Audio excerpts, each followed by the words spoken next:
अगदी मरावयास टिकला होता.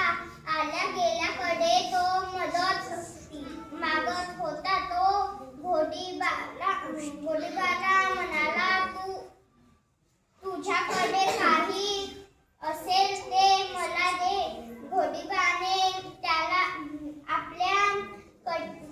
आपल्याकडचे 50 रुपये त्याला दिले. तेव्हा तो आंधळा खुश झाला. तुला काय पाहिजे ते भाग त्याने तुला काय पाहिजे ते माग.